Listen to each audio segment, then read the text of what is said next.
3 years ago, I killed every single plant I tried to grow. Aphids, caterpillars, spider mites. They took everything. I sprayed, I trapped, I Googled at midnight. Nothing worked.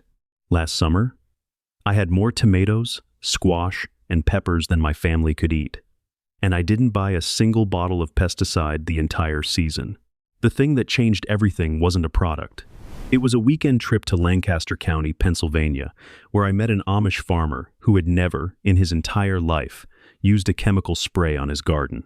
What he showed me completely rewired how I think about growing food, and I'm going to share all of it with you right now. For 3 years straight, I tried everything the internet told me to try. Neem oil, copper tape, those little yellow sticky traps. I even bought a $40 spray that promised to eliminate aphids in 48 hours. The aphids did not get the memo. I was exhausted, and honestly, embarrassed. I couldn't keep a vegetable garden alive in my own backyard. Then a neighbor mentioned that Amish farmers in Pennsylvania grow massive, healthy gardens with zero chemicals and have been doing it for hundreds of years. So I drove out there. I knocked on a door, and I asked a very simple question. How do you keep the bugs out?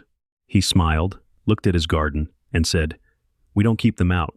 We build a garden they don't want to be in." That one sentence changed everything. Here's what he meant. Secret number 1, fix what's underground first. The first thing he said to me before we even walked out to the garden stopped me cold. He said, "Your problem isn't the bugs. Your problem is your soil." And I remember standing there thinking, what does that even mean? I came here to talk about pests. But here's the thing. Healthy soil is not just dirt. It's a living system full of microorganisms, fungi, beneficial bacteria, all working together underneath the surface. And when a plant grows in that kind of soil, something remarkable happens. It develops its own biochemical resistance. It actually produces natural compounds that make it less attractive to insects. A plant growing in dead, depleted soil is basically a flashing sign that says, "Eat here." Stressed plants release distress signals that pests can detect. They know exactly where to go.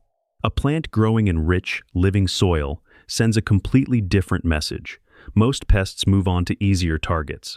So what did the Amish farmer do to build that soil? 3 things, and they're all simple. Heavy composting kitchen scraps, yard waste, aged manure, all worked back into the earth before every planting season.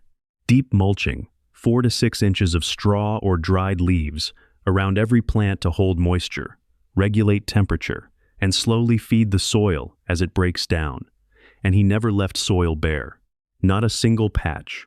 Because bare soil loses its biology fast. I had been treating symptoms for 3 years. He diagnosed the actual problem in 30 seconds. If you take nothing else from this video, take this.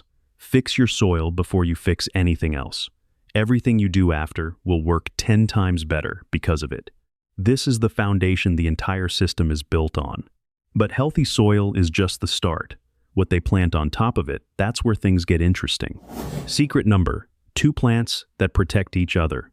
When he finally walked me out to the garden, the first thing I noticed was the border around every single vegetable bed. Bright orange and yellow flowers, all the way around. I asked him what they were. "Marigolds," he said. "I thought they were just decorative." They are not decorative. Marigolds produce a scent that aphids and whiteflies find genuinely repellent. Their roots release a compound into the soil that deters nematodes. They are doing pest control work 24 hours a day, completely for free, just by existing next to your vegetables. And that was just the beginning. The Amish don't think about plants as individuals. They think about them as communities. Every plant in that garden had a neighbor that was helping it somehow. The most famous version of this is something called the 3 sisters corn, beans, and squash planted together.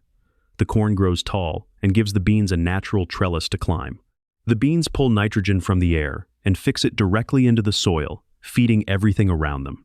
The squash spreads wide along the ground, blocking sunlight from weeds and making it hard for ground-level pests to navigate. 3 plants, 0 extra inputs, each one making the others stronger.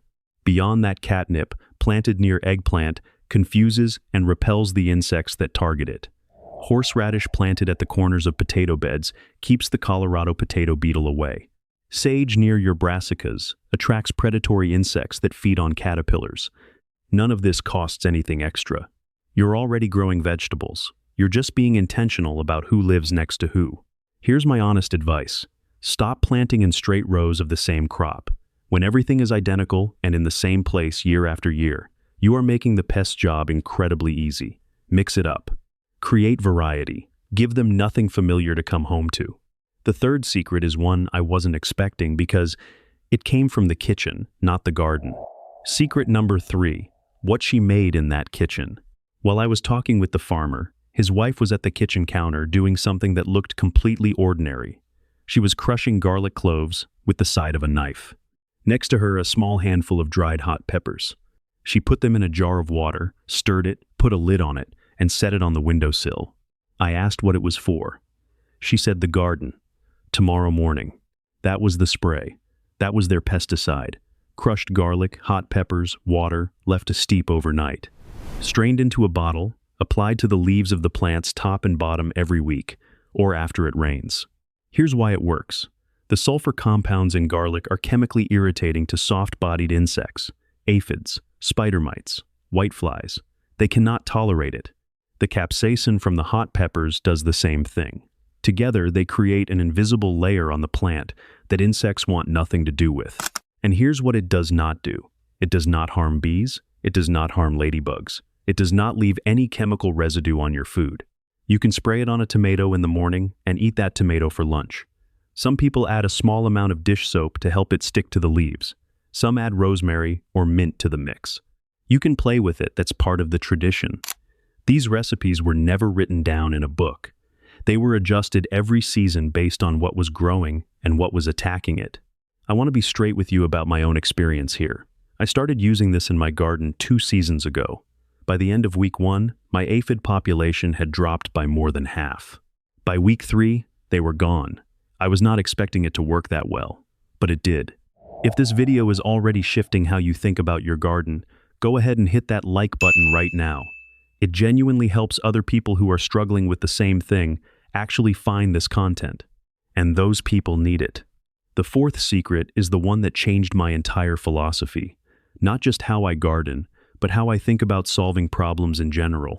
Secret number 4, stop killing everything. There was a section of the border around the garden that wasn't marigolds. It was dill, fennel, and these tall flowering plants I didn't recognize at first.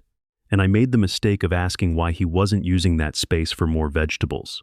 He gave me a look. Patient, but like I had missed something obvious. And he said, "Those are more important than the vegetables." Here's what he meant. Not all insects are your enemy. In fact, in a healthy garden, the overwhelming majority of insects are either neutral or actively working in your favor. They're eating the bad bugs. They're pollinating the flowers. They're doing jobs that no spray bottle can ever replicate. Ladybugs eat aphids. Lacewings eat mites and thrips and small caterpillars. Ground beetles hunt slug eggs underground. Parasitic wasps, which are tiny and will not sting, you lay their eggs inside caterpillars and aphids, eliminating them from the inside out. The Amish don't just tolerate these insects, they farm them. They plant dill, fennel, and flowering herbs specifically to give beneficial insects the nectar and habitat they need to stick around all season. And here's the mistake that took me years to understand. Every time I reached for a broad-spectrum pesticide, the kind that kills everything, I was killing my allies. I was destroying the very creatures that would have handled the pest problem for me. And with no natural predators left, the next wave of aphids or caterpillars would come back harder and faster than before. The moment I stopped trying to kill every insect in my garden was the moment everything started to turn around. That is the real lesson of secret number 4. If you have backyard chickens, there is a version of this called a chicken tractor, a movable bottomless coop you drag across your future garden beds before planting season. The chickens scratch up the soil, eat weed seeds, eat insect larvae, and deposit manure right where you need it. If you have chickens, use this method. It is one of the most effective things you can do. If you don't have chickens, plant the dill. Start there. It's cheap, it grows fast, and the beneficial insects will find it. Real quick, drop a comment below with just a number. Which of these secrets feels most useful to you right now? Just type 1, 2, 3, 4, or 5. That's it. I read every single comment, and it helps me know what to go deeper on next. Make it easy on yourself. Just a number. The last secret took me the longest to fully understand, but once I got it, everything clicked. Secret number 5. Take away their map. Before I left, I noticed something on the wall of the kitchen I hadn't paid attention to earlier. It was a hand-drawn map of the garden. 4 sections, labeled, with arrows showing a rotation pattern. Each section had notes from previous years written in pencil. I asked about it. He said, "Pests remember where they ate last year, so every year we move everything." This is crop rotation, and not just move the tomatoes a few feet. Systematic, intentional rotation across the entire garden every single year without exception. Here's the biology behind it.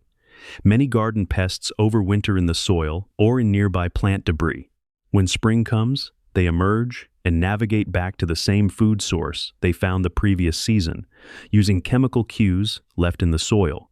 Same location, same plant family, same buffet. This is why if you had aphids on your tomatoes last year, in the same spot, you will almost certainly have them again this year. They know where to go. Crop rotation takes away their map. The framework is simple. Divide your growing space into 4 sections. Section 1 gets your heavy feeders this year: tomatoes, corn, squash, peppers. Section 2 gets light feeders: carrots, onions, garlic, herbs. Section 3 gets legumes, beans, peas, anything that fixes nitrogen back into the soil. Section 4 rests completely, covered in compost or a simple cover crop. Next year, everything shifts 1 section. 4 years for everything to come full circle. The pests that emerge looking for last year's tomatoes find beans instead. They can't eat beans. They move on. Their population crashes without your involvement. Combined with diatomaceous earth, a completely natural powder made from fossilized algae that physically damages the exoskeletons of crawling insects without any chemical action, and you now have a physical barrier working alongside everything else. Now, I want to step back for a moment, because I think this is where it all comes together. 5 secrets. And here's what they look like as a complete system. Secret 1 is your foundation living soil that makes your plants naturally resistant. Secret 2 is your perimeter companion plants that confuse, repel, and protect. Secret 3 is your active defense, a simple spray that costs almost nothing and works better than products 10 times the price. Secret 4 is your standing army beneficial insects that handle pest control for you around the clock. And Secret 5 is your strategy crop rotation that breaks the pest life cycle before it even begins. Most modern gardeners use only one of these. They go straight to spraying and wonder why the problem keeps coming back. The Amish use all 5 simultaneously every season, and their gardens get stronger every single year instead of weaker. I drove to Pennsylvania looking for a spray. I came home with a completely different way of thinking about what a garden actually is. That's the real thing they have that most of us don't. When all 5 layers work together, you are not fighting pests anymore. You have built a garden that pests genuinely struggle to survive in, and that changes everything. Okay, so where do you actually start? Here's exactly what I would do if I were beginning from 0 today. Week 1, your soil. Get a bag of compost, work it into your beds, lay down a thick layer of mulch. That's it. Layer 1 is started. Week 2, plan your companions. Before anything goes in the ground, decide what grows next to what. Pick up marigold seeds. They go with almost everything and cost almost nothing. Week 3, make your first batch of garlic spray. 1 jar, 1 overnight steep, 1 spray bottle. Keep it near the garden and use it once a week. Week 4, add 2 or 3 flowering herb plants to the border of your garden. Dill is the easiest place to start. Most garden centers carry it right now. And before next season, draw your rotation map. 4 sections, arrows showing the direction of the shift. 15 minutes of planning now saves you an entire summer of pest problems next year. You do not need acres. You do not need experience. You just need to start in the right order. Last summer, I walked through my own garden, the way that farmer walked through his. Tomatoes loaded down with fruit, squash sprawling everywhere, not a single aphid colony anywhere, and not one bottle of pesticide on my shelf. 3 years earlier, I couldn't keep anything alive past July. The difference was not a product, it was a system. One that an Amish community has been quietly running for over 300 years, passing it from parent to child, season after season, without ever writing it down in a book or making a video about it. That farmer didn't give me a secret spray. He gave me a way of seeing my garden differently, and honestly, that turned out to be worth a lot more. If this video gave you something real, something you can actually use this season, please subscribe to this channel. This is exactly the kind of content I make here. No products to sell you, no trends to chase, just knowledge that actually holds up when you put it to the test in real soil. And if you know someone who has been struggling with garden pests season after season and can't figure out why nothing works, share this with them. One share might be the thing that finally turns their garden around. That Amish farmer learned all of this from his father, who learned it from his. It worked then, it works now, and it will absolutely work for you.